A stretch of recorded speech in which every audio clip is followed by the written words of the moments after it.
Britt Miller, de 16 años, fue sentenciada a cadena perpetua sin libertad condicional por el juez Gary Burgos después de declararse culpable del secuestro y asesinato de Audriana Zimmerman, de 19 años, en marzo de 2010. Zimmerman fue golpeada y quemada hasta morir en un campo de Ensley.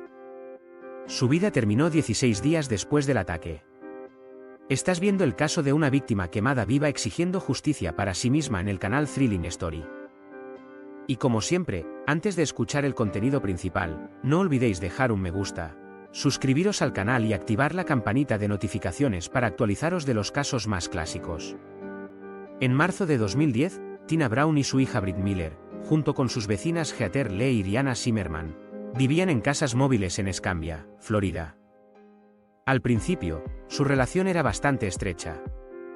Aunque hubo conflictos ocasionales, especialmente entre Miller, Brown y Zimmerman. Sus estados de ánimo son como una onda sinusoidal y a veces incluso violentos. Brown había acusado previamente a Zimmerman de dañar el parabrisas de su coche. Y Zimmerman había acusado a Brown de romper la ventanilla de su coche. El novio de Brown fue arrestado y reportó al Departamento de Servicios para Niños y Familias de Florida que ella no era apta para cuidar a los niños. Heather Lee testificó que tuvo que intervenir en discusiones entre Britt Miller y Zimmerman en múltiples ocasiones. De hecho, Miller una vez descubrió que Zimmerman engañaba a su novio. Su intención era atacar a Zimmerman. Sin embargo, Zimmerman se defendió intentando someter a Miller con una pistola eléctrica. La relación se volvió tensa después de que Lee le informara a Brown que Zimmerman había usado una pistola eléctrica contra la hija de Brown. Miller. El 24 de marzo de 2010, Brown invitó a Zimmerman a su casa para que pudieran reencontrarse y volverse cercanos nuevamente. Antes de que Zimmerman llegara, Brown y Lee estaban en la cocina. Lee le estaba enseñando a Brown cómo usar la pistola eléctrica. Miller tomó a su amiga a un lado y le dijo: «Estamos a punto de matar a Zimmerman». A las 9 de la noche Zimmerman llegó a la casa y no sabía que había un complot previamente planeado. Brown esperó varios minutos y luego utilizó una pistola eléctrica para aturdir a Zimmerman varias veces. Zimmerman perdió gradualmente el control de sus músculos y se desplomó al suelo. Brown continuó apuntando el arma a Zimmerman, lo que provocó que ella gritara y pidiera ayuda. Finalmente, Brown llevó a Zimmerman al baño. Zimmerman continuó gritando y pidiendo ayuda. Entonces Miller le dio un puñetazo en la cara, Lee le metió un calcetín en la boca a Zimmerman. Y sacaron a Zimmerman de la casa y la arrojaron al maletero del coche. Luego Tina, Miller y Lee condujeron hasta un claro en el bosque a 1,5 millas de distancia. En el estacionamiento sacaron a Zimmerman del maletero. Zimmerman intentó huir con todas sus fuerzas. Pero las dos chicas la alcanzaron y la trajeron de regreso. Derribaron a Zimmerman al suelo y al mismo tiempo la atacaron. Brown utilizó una pistola eléctrica contra Zimmerman. Luego Miller la atacó con una palanca. Luego Brown y Miller cambiaron de armas y continuaron torturando y golpeando a Zimmerman. Mientras golpeaba repetidamente a Zimmerman, Miller dejó caer accidentalmente la pistola eléctrica y Brown regresó a su auto. Agarró una lata de gasolina del maletero y regresó caminando. Zimmerman fue brutalmente golpeado y tendido boca abajo en el suelo. Ella aún tenía suficiente consciencia para sentir cómo Brown le echaba gasolina por todo el cuerpo. Lee estaba de pie junto a Miller, saltando emocionado y gritando: «¡Fuego, fuego!». Le prendieron fuego a Zimmerman. Unos minutos después, las mujeres regresaron al coche y se marcharon rumbo a casa. Miller dijo que tuvo que regresar porque olvidó sus zapatos y su pistola eléctrica. Sin embargo, Brown se negó. Terence Hendrick caminaba frente a su casa cuando escuchó una débil voz femenina pidiendo ayuda, pero no pudo ver a nadie. Finalmente vio a Zimmerman en la oscuridad. Zimmerman caminó lentamente hacia su casa y le pidió ayuda. Antes de que Hendricks fuera una niña con una herida grave en la cabeza. Su ropa apestaba a gasolina y su piel estaba tan quemada que no podía distinguir de qué color era. A las 9:24 llegó el personal médico de emergencia. La piel de Zimmerman se está desprendiendo. Más del 90% de su cuerpo sufrió quemaduras graves y un traumatismo cráneoencefálico severo. Después de recibir asistencia, Zimmerman estaba consciente y alerta. Ella identificó a Brown y Lee como sus atacantes. Zimmerman también proporcionó su dirección y la de sus atacantes y esperaba que las autoridades pudieran proteger a su hijo. Una ambulancia llegó en cuestión de minutos y llevó a Zimmerman al hospital. Dentro del coche, Zimmerman preguntó repetidamente si tenía alguna posibilidad de recuperación. Ella dijo a los paramédicos que Brown, Miller y Lee la rociaron con gasolina y le prendieron fuego. Ella pensó que todos eran amigos y se habían reconciliado, y por eso fue a la casa de Brown. Zimmerman fue estabilizada en un hospital local y luego trasladada al centro de quemados de la Universidad del Sur de Alabama en Mobile, Alabama, donde murió 16 días después. En cuanto a Brown, Miller y Lee, después de regresar a casa del terreno baldío, quitaron las manchas de sangre de su ropa y las pusieron en bolsas de basura. Lee también se quitó los zapatos ensangrentados y los puso en la bolsa. Luego Miller llamó a su amiga y le dijo que había estado en la casa toda la noche y que había sido descuidada y se había lesionado. De hecho, se lastimó la mano cuando atacó a Zimmerman. Entonces Miller y su amigo fueron al hospital y le consiguieron algún medicamento. Antes de regresar del hospital temprano a la mañana siguiente, Miller arrojó la bolsa que contenía la ropa ensangrentada a la basura e intentó sacar la sangre del interior de su auto. Al recibir información de Zimmerman, la policía arrestó a Brown y Lee inmediatamente después del ataque y Miller no escapó después de regresar del hospital. Brown llamó a su amiga Pamela y le contó sobre el valle donde ella, Miller y Lee quemaron a Zimmerman, la torturaron y la obligaron a subir a un automóvil.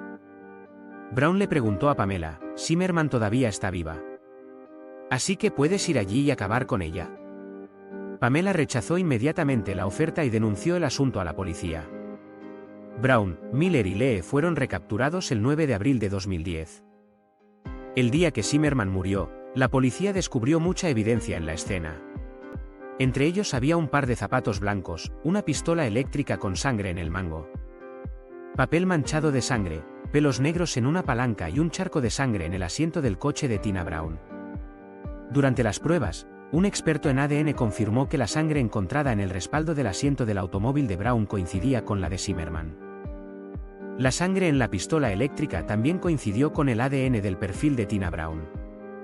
Finalmente, el médico forense determinó que la causa de la muerte de Zimmerman fueron múltiples quemaduras. El 21 de junio de 2012, un jurado declaró culpable a Tina Brown en el caso de Adriana Zimmerman. Tina Brown nació en el norte de Chicago. Sus padres son Willie Coleman, Lily y su hermano. Los padres de Brown fueron descritos como personas muy trabajadoras, pero también personas que disfrutaban de ir a clubes por la noche y los fines de semana, donde podían beber y consumir drogas. Este estilo de vida provocó que los padres de Tina Brown descuidaran la crianza de sus hijos. Ella y su hermano a menudo se quedaban solos en casa mientras sus padres salían de fiesta. No mucho después del 12º cumpleaños de Brown, su padre golpeó a su madre. Se divorciaron poco después, pero el problema fue que la madre de Brown fue acusada de abandono infantil y su padre, Willie, un traficante de drogas, obtuvo la custodia. Y después de que su madre se mudó, el padre de Tina Brown supuestamente abusó de ella. El tío de Brown testificó. Él sospecha que Brown fue abusada y agredida por su padre, ya que claramente se sentía incómoda cerca de Willie. Willie actuó como si fuera su novio. Brown se mudó con su madre, pero solo duró poco tiempo porque tenía dificultades para seguir sus reglas. Luego se mudó a la casa de su tía. Durante este tiempo, Brown asistió a 4 escuelas diferentes a lo largo de 4 años.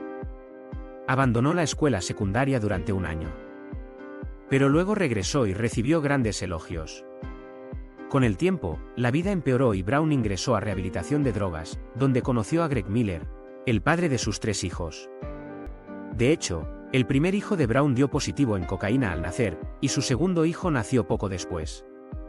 Durante su tercer embarazo, Brown terminó su relación con Greg Miller y nació Brittany Miller como parte de su plan de tratamiento. Brown aceptó permitir que su madre adoptara a sus 2 hijos después de dejar el centro de tratamiento. Brown ha estado sobrio durante 4 años. Ella dedicó todo su tiempo a criar a Brittany. Luego conoció a otro hombre y también se casó. Pero poco después, su marido también fue arrestado por vender drogas. El matrimonio terminó rápidamente. Luego, Brown fue contratada como camarera, donde conoció a un tercer hombre que también era traficante de drogas. Su relación duró años y Brown no consumió estas sustancias durante el tiempo que estuvieron juntos. Este hombre fue arrestado más tarde por el mismo delito que el segundo marido de Brown. En ese momento cayó oficialmente en crisis económica. Brown tenía demasiadas multas por exceso de velocidad que no podía pagar y su licencia de conducir también estaba suspendida. También fue acusada penalmente de emitir cheques falsos. Brown se convirtió en bailarín para pagar las cuentas. Sus recaídas en el alcoholismo y las drogas hicieron que los 9 años de sobriedad de Brown carecieran completamente de sentido. En un momento dado, Brown se quedó sin hogar y vendió su cuerpo para pagar su adicción. A los 35 años, después de asistir a un programa de formación, fue contratada como subgerente en una empresa de catering. Tuvo un trabajo estable durante unos 4 años. Luego empezó a salir con otro hombre, el cuarto hombre. En ese momento, ella se sintió muy feliz. Los dos visitaban a menudo a su abuela y a sus hijos. Sin embargo, solo unos meses después, Brown descubrió que su novio la había estado engañando. El sufrimiento de Brown terminó. Después de la ruptura, dejó su trabajo y cayó en un estado de agotamiento. En el verano de 2009, Brown se inscribió en clases universitarias en línea, se mudó a Pensacola, Florida, y comenzó a trabajar en Waffle House. Las cosas empeoraron alrededor del Día de Acción de Gracias. Brown tuvo problemas financieros y renunció a su trabajo nuevamente. Para comprar las drogas, tuvo relaciones sexuales con el marido de Heather Lee el día de su boda.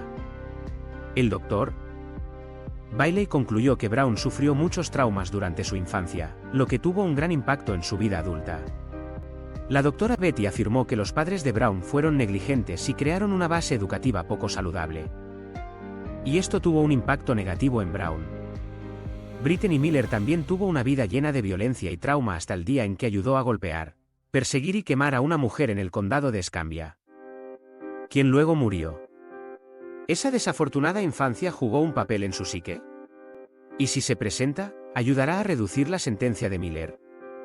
Eso lo decidirá el juez Gary Burgos. Miller, de 16 años al momento del asesinato, fue condenado a cadena perpetua por la muerte de Audriana Zimmerman en 2010. Su madre, Tina Brown, y una tercera coacusada, Heather Lee, también fueron condenadas por asesinato. Miller intentó retirar su declaración de culpabilidad basándose en el hecho de que era menor de edad en el momento de su sentencia de cadena perpetua.